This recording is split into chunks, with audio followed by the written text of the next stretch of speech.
Assalomu alaykum, hurmatli talabalar. Bugun kontakt tarmog'idan navbatdagi 13-mavzuni o'tamiz. Mavzuning mavzusi qayd qiluvchi konstruksiyalar, ularning qo'llanish usullari va tayanchlarda mahkamlanishi. Reja bo'yicha ikkita savolni qarab chiqamiz. Birinchisi konsolni ushlab turuvchi moslamalar, ikkinchisi fiksatorlar va ularni ishlash sharoitlari.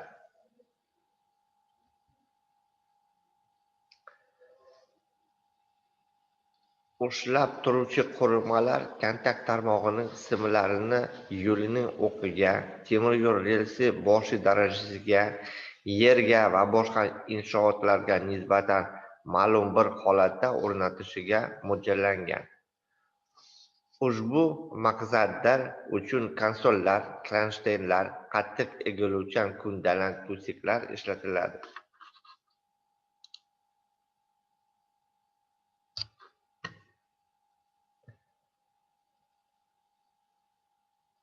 Kontakt osmalarning ushlab turuvchi troslarini biriktirish uchun konsollar deb ataluvchi tortqich kronshtaynlardan foydalanadi. Ular quyidagicha tasniflanadi. Bir necha yo'ldan ustidan o'tkazish bo'yicha 1 yo'lli, 2 yo'lli va ba'zi hollarda 3 yo'lli. Shakl bo'yicha to'g'ri, egri, qiya. Izolyatsiya mavjudligi bilan izolyatsiya qilinmagan va izolyatsiyalangan.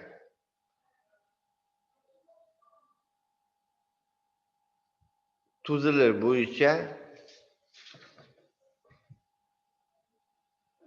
bo'yicha qattiq, egiluvchan va kombinatsion.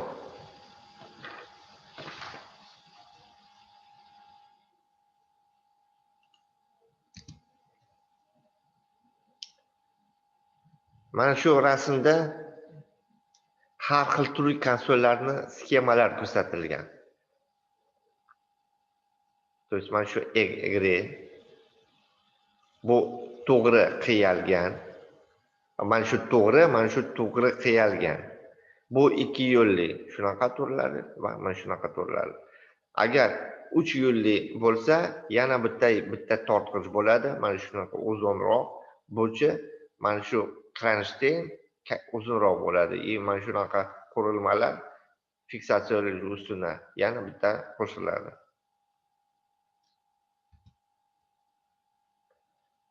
Konsol, kronshtayn, tortqich va qiya tutgichlardan iborat.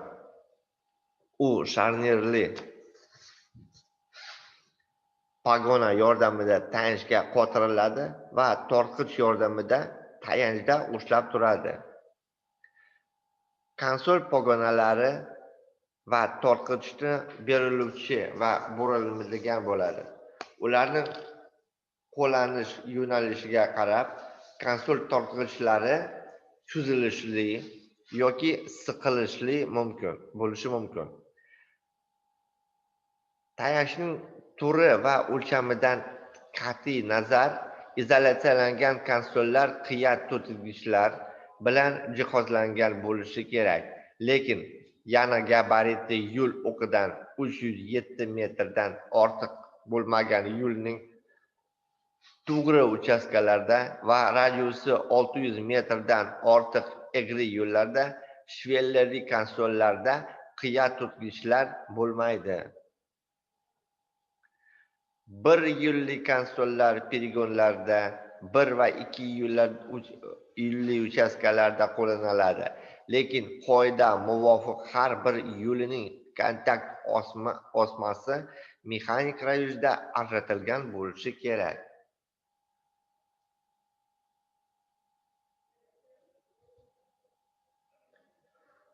Ko'p yo'lli poligonlarda va stansiyalarda 2 yo'lli konsollarni o'rnatishga ruxsat beriladi. Lekin shunday holatlar uchraydiki, qattiq yoki egiluvchan ko'ndalang ratsional foydalanish mumkin bo'lmagan joylarda. 3 ta yo'lning ustiga tushadigan ko'p yo'lli konsol istisno sifatida ishlatilishi mumkin.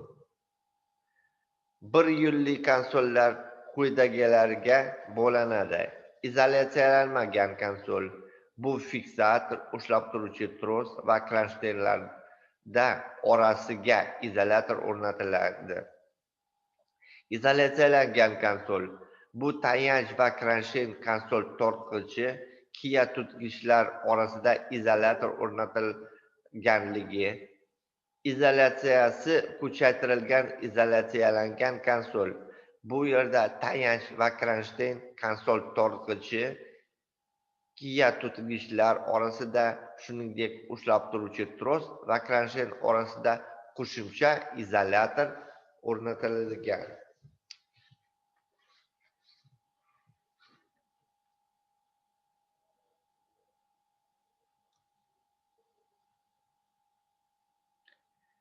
Izolyatsiyalangan konsollarda izolyatorlar dizel lokomotivlari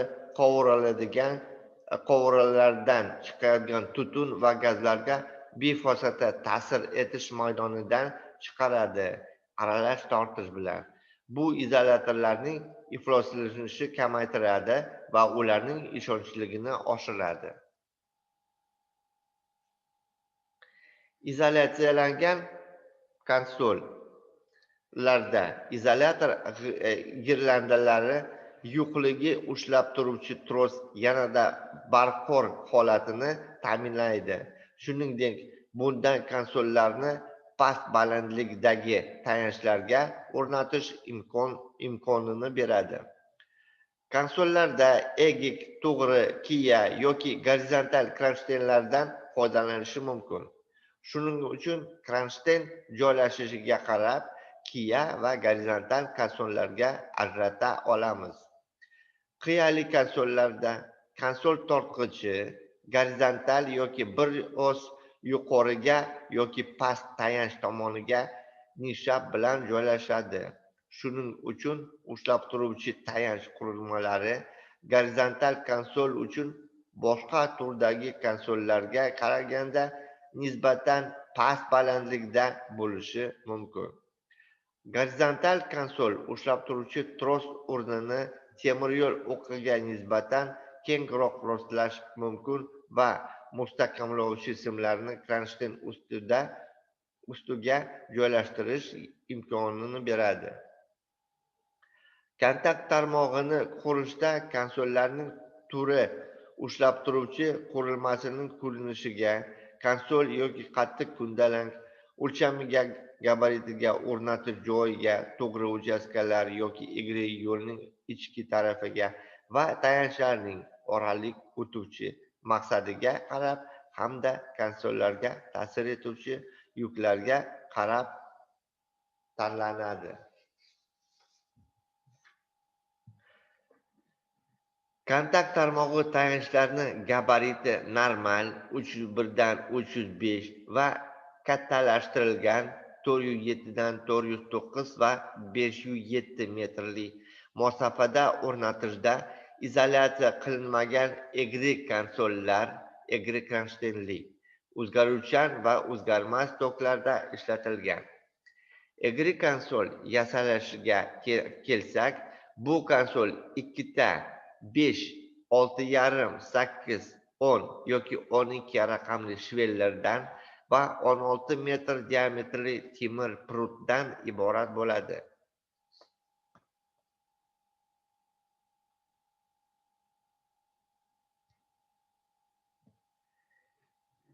Egri konsol markalarida quyidagi harf va son belgilari ifoda etiladi. I. Izolyatsiyalangan. T. Qovur trubali. S. Konsol tortqichi siqilgan. R. Konsol tortqichni cho'zilgan. J. Izolyatsiyalangan konsol qattiq kundalangda. H. Qiya holatda. G. Gorizontal. V. Gabarit katta bo'lishi kerak bo'lgan joylarda ishlatiladi. P. To'g'ri. F. Oxirida fiksator ustuna bilan. D. 2 yo'lli. Lotincha 1 va 5 o'lchamlari va yuk hajmi tushish qobiliyati. Arabcha 506, 5, 6,5, 8, 10 yoki 12 sonlar shvellarni turishini bildiriladi. Kichkina p o'tuvchi konsol mustahkamlangan ustun bilan yoki qiya tortgichni birligi bilan. Kichkina a qiya tutgichda ustun borligi. Kichkina r raskos borligi bilan. Masalan, VF 5 P RP 12A. То есть bu katta gabaritli fiksator bilan 5-chi uchburchoq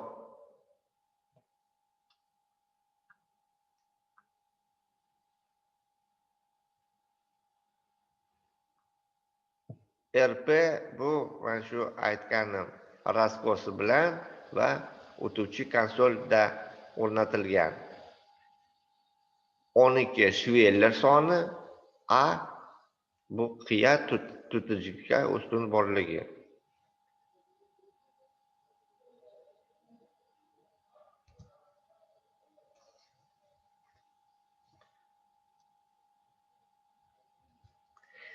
Egri izolyatsiyalanmagan konsollardan tashqari yana gorizontal izolyatsiyalanmagan konsol ishlatiladi.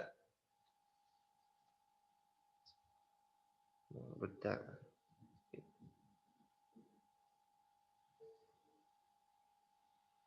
V rasmda. Bu konsollarning kronштейni to'g'ri va gorizontal joylashgan bo'lib, konsol tortqichi esa qiya holatda joylashgan bo'ladi. Gorizontal konsollarning kronштейni ikkita shvellardan yasaladi va bu konsolning fiksatsiyalovchi ustuni bilan yoki ustunsiz bilan bo'lishi mumkin. Bu konsollar uchun baland tanishlar ishlatiladi. So'nggi yillarda gabariti 3,5 va 3,1 va 3,5 metrli va qattiqlashgan 407 dan 409 gacha va 507 metr o'lchamlarda izolyatsiyalangan yoki izolyatsiyalangan konsol o'rnatiladi.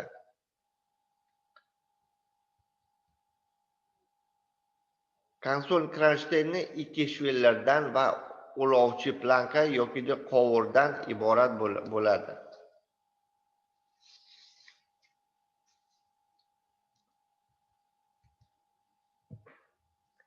Kontakt osmasidan konsolga ta'sir etuvchi kuchlarning yo'nalishini va kamaytirilishga qarab, konsol tortqichini qisqartirish va uzaytirish mumkin.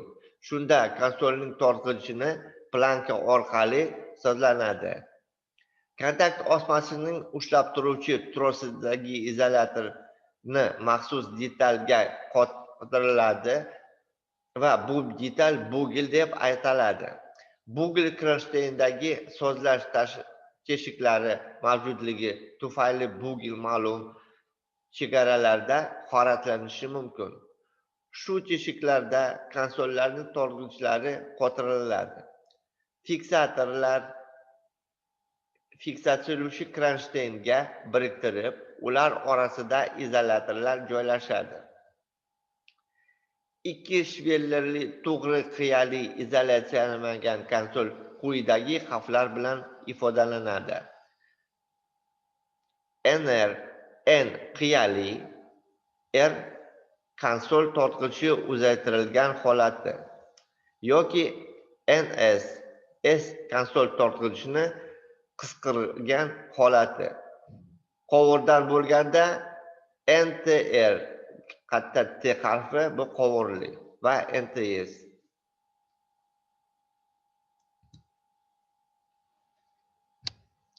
Fiksatorlar va ularning ishlash sharoitlari.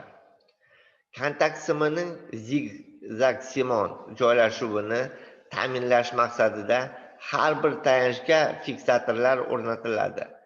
Bundan tashqari, ular simning tok qabul qilg'ich o'qidan shamol ta'sirida og'ishini cheklash uchun mo'ljallangan. Fiksator kontakt simi va tayanchga u tok qabul qilg'ich o'tganida sim ko'tarilishiga xalal bermaydigan qilib o'rnatiladi. Xalal bermaydi.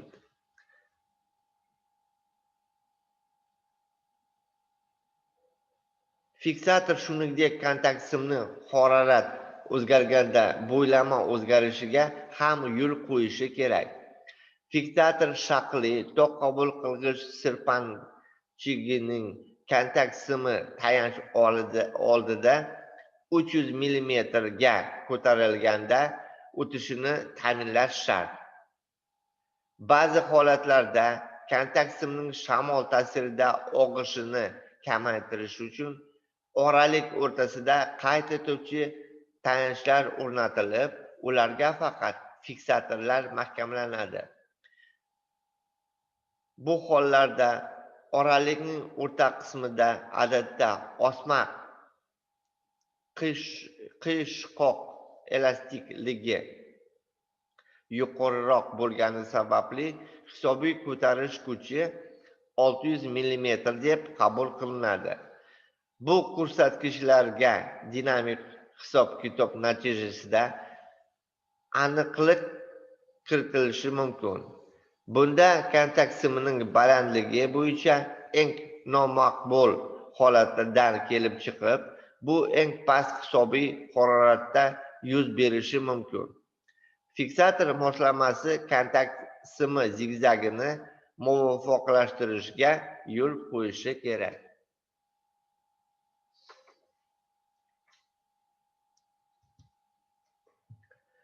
Fiksatorlar konstruksiyaga ko'ra qattiq, ulama va egiluvchan bo'ladilar. Kontakt simning buqilishiga qabul qilinadigan yuklamasi yo'nalishiga ko'ra qattiq fiksatorlar cho'ziq va siqiq bo'lishi mumkin. Agar P kuch tayanchga qarab yo'llangan bo'lsa, yo'lning to'g'ri uchastkasida simning tayanchdan zigzag-simon bo'lishi yoki tayanch egri uchastkaning ichki tomonida joylashganida, u holda fiksatorning kontakt simining ulangan joyida quyiga qarab yo'llangan R kuch hosil bo'ladi. U kontakt simining tok qabul qilg'ich bosimi ta'sirida ko'tarilishiga qarshilik qiladi, ya'ni shu joyda ko'zgalmas nuqta paydo qilib, osmaning elastikligini kamaytiriladi. Shu sababli siqish kuchlari ta'sirida ishlaydigan ko'zgalmas fiksatorlarning mahkamlangan joylarida tok qabul qilish imkonini ancha yomonlashib, simning mahalliy yedirilishi kuchayadi. Cho'zilgan fiksatorda R vertikal kuch yuqoriga yo'nalgan bo'lib, kontakt simi aynan shu joyga biroz kamroq yediriladi. Ko'zgalmas fiksatorlar xato cho'zilmalari ham simga uzatilgan fiksatorlar va izolyator og'irligining ma'lum qismi tufayli jiddiy jablardan yuklamalar hosil qilib, bu tok qabul qilishga salbiy ta'sir ko'rsatadi. Shuning uchun ko'zgalmas fiksatorlarni harakat tezliklari katta bo'lmagan yo'llardagina o'rnatiladi.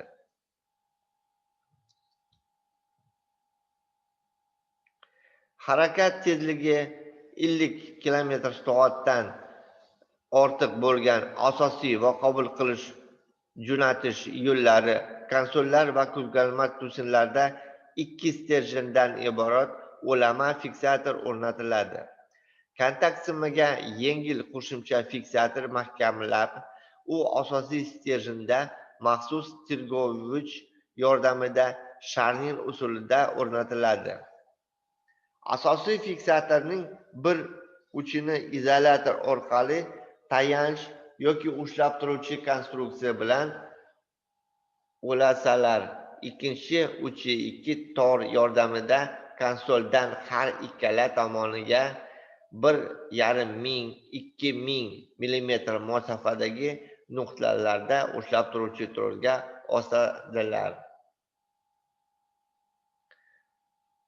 Tok olish sifatini yaxshilash maqsadida qo'shimcha fiksator asosan shunda o'rnatiladiki, bunda u kontakt simini yo'nalishining o'zgarishi tufayli tushadigan kuch ta'sirida cho'ziladi. Bu shartni bajarish uchun to'g'ri va teskari fiksatorlar qo'llashga to'g'ri keladi. To'g'ri fiksatorlar kuch tayanch yoki ushlab turadigan konstruksiyadan yo'llanganida teskariladi va qarama-qarshi yo'nalishida yo'llanganida qo'llanadi.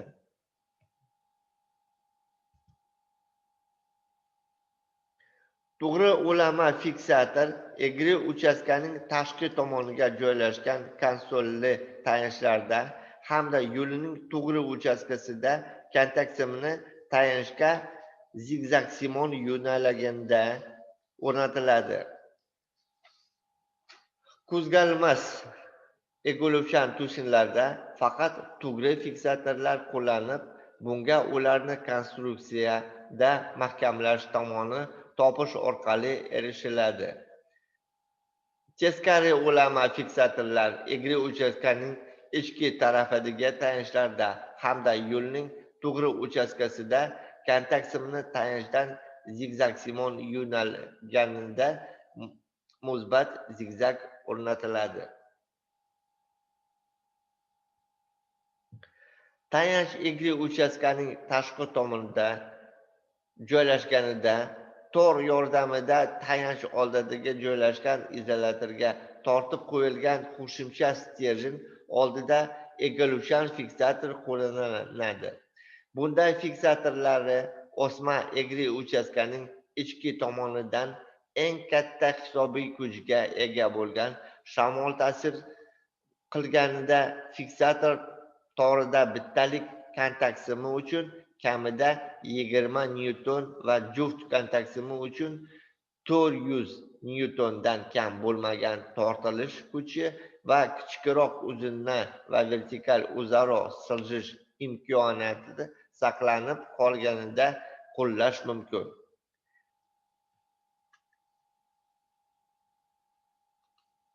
Eng yaxshisi bunda har bir kontakt simi uchun alohida bir xil uzunlikdagi ulama fiksatorlarni, egri uchastkalarda esa har bir sim uchun egiluvchan fiksator qo'llash orqali eritish mumkin.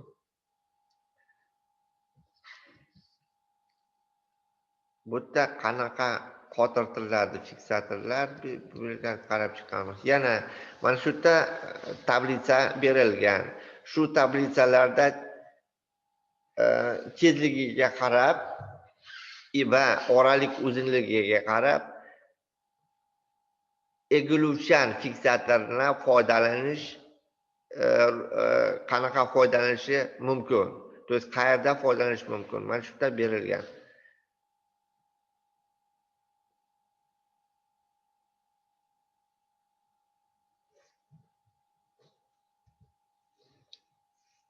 Bu yerda ruxsat etilgan mana shu kontakt simidan fiksatorgacha, fiksator qurilmagacha masofa. To есть bu ham tezligiga bog'liq. Shu bilan mening leksiyam yakuniga yetdi. Agar savollaringiz bor bo'lsa, menga berishingiz mumkin. Bizda faqat 6 ta odam. Bormi savollar?